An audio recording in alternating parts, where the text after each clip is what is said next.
fiiziksiidha jedhanii sibiila na baachisu keemistirii jedhanii dhoqqeen alallaayisisu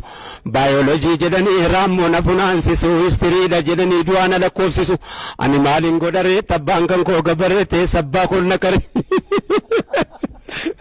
Hayyoota keessaa mee hayyoota warra waa barreessanu jara gaaleetiif anniisaa isa kitaaba meeqa lafaa qaba. Ani immoo akka gaazexessaatti akka walalootti nan ibsa. Gaazexeessonni yeroo ammaa kana keessa akka walalootti bar tokkotu akkana jedhee bar abbaay jedhanii amma wallifamu kana waggaa 25 dura gaafatam yaa mormor eenyu siin jedhe abbaay mormori moo abbaay owwaadhume as bayi laga lugoogi bee yaa burqaa tamsa'a erga sitti fincaa'e ormi maalaa sa'a waa'ee keetiif waa'ee koo kan margaa kan sa'a wayaa sitti miicannee dhugnee dheebuu baanee dhiphannee xiqqaannee adda jirru bannee situ nu dide moo ormatu si jallisee maqaan kee maaf afnaan kan biraa lalisee jedhee gaafate eenyuun gaafate mormoriin gaafate abbaayyaa tadhabeetu maqaan isaa mormori amma mormor kuni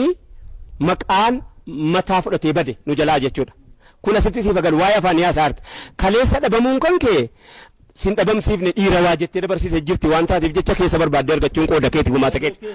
walaloo keessa buufamee akkanatti waa tiksa daawwattoota keenya kabajamoo yaa gaazexeessitoota afaan amaaraa afaan oromootiin haasoftanu arraba taalaata afaan amaaraa maaliif nu jalaa hafee akka waan jettanii fakkaata afaan amaaraa kaleessa miilaan deemaa ture akka waan har'a harkaan deemaa jiru fakkaata sigalee gaayaa sagaleellee emiteet godhaniiti jara fakkeessuudhaaf namoota tokkonyaa achiin bahee asin falataraan maaliin yaasaan akka kana yoo akka gandaa dhuftetti haasofte maal rakkoon yoo akka wallaggaa dhuftetti anoo wallaggaan beeka Harargeesoo beeka bakka biraatiin dhuftu Baalees beeka Arsiis beeka Booranas beeka Gujiis beeka akka achii fiddee dhuftetti yoo haasofte seenaan ta'u moo oduun ta'u wasichi namoota tokkonyaa እንዲህ አደርገዋል isa kanaan dura ዳሪዮስ ሞዲቲፍ ያለምነው ዋሲ ጀራኑ ይይ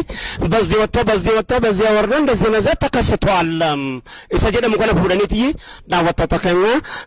jiru ከኛ ሰን በሄ ጋራን ገቦ ማታንጋኛበት ጋራን ገደመራን ማንንም ያሳን kana yoo akka keessan taata hin ta'u tarii kaasetti jira kana liqimsitan baasaati keessan waan waasaa kaasettiin keessan jala jira jechuun gaammadha nagaatti galatoon